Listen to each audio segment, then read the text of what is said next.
Hey, it's Mandy here. In this video I'm going to be talking about my second week of recovery after having the Nuss procedure. As you may be able to tell now, I'm not actually in this moment in time in my second week. I'm actually in my fourth week of recovery right now, but I'm just kind of backtracking. So, second week of recovery, I'm now back home in Florida. I'm staying with my parents, so my dad took this week off and he kind of hung out with me because I still needed a lot of help doing things. When I'm sleeping and I were to wake up, I needed help getting out of bed because I couldn't use any core muscles yet to lift myself up, because you don't realize when you use your core muscles, you're using, the muscles on the sides and your chest muscles, and it's just way too painful to do that. So, he would help me out of bed. What we would do is we would lock arms on our elbows, and we would both just kind of gently pull on each other, and I'd get up, and that was that. Mornings were the most painful part of every day, just because I think when you're sleeping, you're propped up. All second week I'm still propped up, still using this while I'm sleeping. And you're just laying there and you can't move, so you're in the same position all night, and then you wake up and everything is real sore and stiff, and I think that's really why it was the most painful time. But we'll just wake up, kind of, do a couple of these, and I'd warm up for the day. I'd do some exercises that they told me to do. You would put your arm on the wall and, slowly go up. By the way, second week, this is not as high as I was going. I was maybe here. But every day, I got more and more. I do think by the end of the second week, I was able to get, kind of all the way up. But it was slow, to climb all the way up there. I just did some exercises throughout all the days. I took naps usually around noon. Opening medicine bottles, I couldn't push down and turn to open them up. So I was really happy my dad was there, because he had to do that every time I was taking all the medicine. Second week, I was still taking everything as recommended.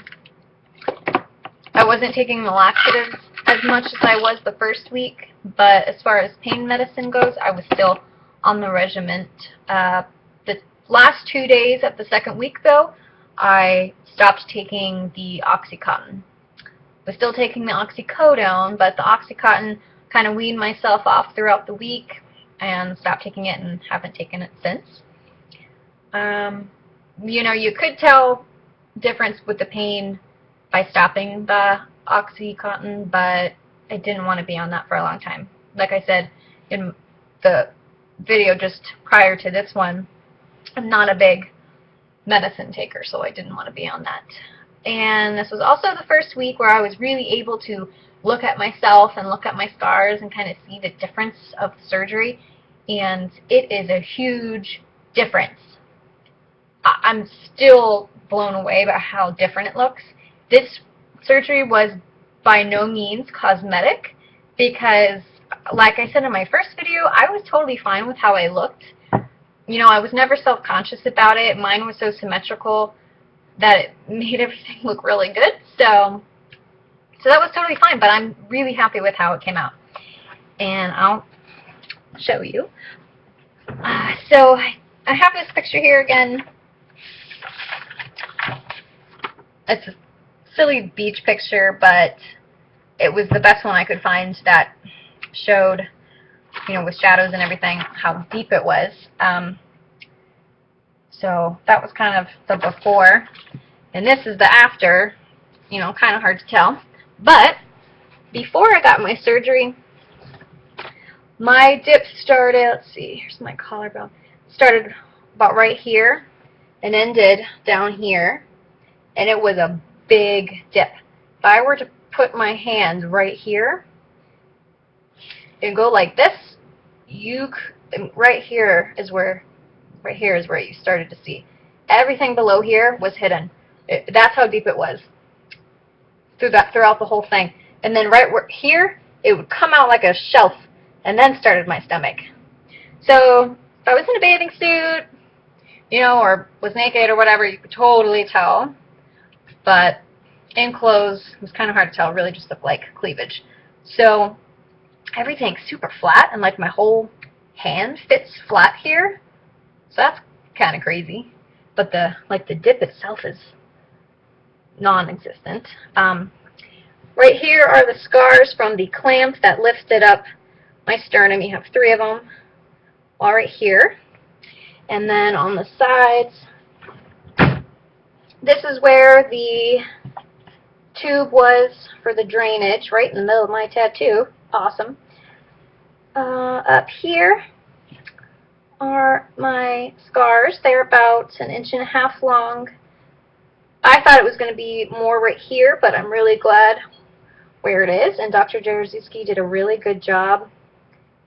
That's hard to look on the webcam and do this. She did a really good job making it go with the crease. So that was cool. And then the other one, same place, same size. I'm using some Mederma, you know, to try and get the scars to go down or look less scar-y. So that's pretty much it for, you know, scars. But, oh, they fixed my rib flare. It's still a little swollen right now, right here. But before, if I were to have lifted my arms up, my ribs would be popping out. You could see everything. Now I do it, and, you know, it's like a normal, you can kind of see shadows of my ribs, but it's nowhere near as it was before. So that's cool too, and that's still where this is coming in handy, because you want to make sure that the rib flare stays down. This is the brace that I got from All About Pectus. So the second week, I'm able to wear that, but kind of on and off, because it was still so sore and everything, and a lot more inflamed than it looks right now. But I did start wearing this. This, by the way, is my x-ray. I call it my sexy x-ray because you'll see in a second. But forgot to show it in the previous one. But here is the x-ray of my bars. Got 2 of them in there. See how sexy? That's why it's called the sexy x-ray. So second week, you know, pain is pretty stable. 5 out of 10, 4 out of 10. Not that bad. I'm doing a lot of sleeping, doing a lot of reading, just kind of chilling and hanging out and not lifting anything, being really, really careful. The last couple days of this week, I was laying in my bed at night, was all propped up, watching TV, and I was feeling so good that I just wasn't even thinking, and I did this really big stretch backwards. Kind of had my arms like this and just really like arched my back. Don't do that, because when I went back down, it felt like something right here didn't go back down right, and I totally freaked out. I called the Mayo Clinic, and I thought I flipped a bar or moved a bar, got it stuck or something. And the next day was really painful, so it was like the second week I was doing pretty good on pain, and then I went back a little bit, which that really sucked because I was doing so good. And I talked to the RN, Marianne, and she said that I might have just ripped some scar tissue on the inside, you know, maybe. But I think actually what ended up happening was, because I kind of did it again accidentally later on in the 3rd week, but it really wasn't anywhere as near as bad as this one was. But I think what I actually did was I stretched out the cartilage down here on the rib flare that they fixed, and it just, I think that's where I think I might have ripped something. I don't know. Anyway, that happened. Try not to do that. Take it easy, definitely. I'm kind of a big, like, I'll do it myself, I'm fine, I don't need medication kind of person. And so it took a lot for me to really take it easy and not doing anything, but I do recommend it a lot. So that was it for second week. Still was propped up while I'm sleeping. You know, pain was tolerable.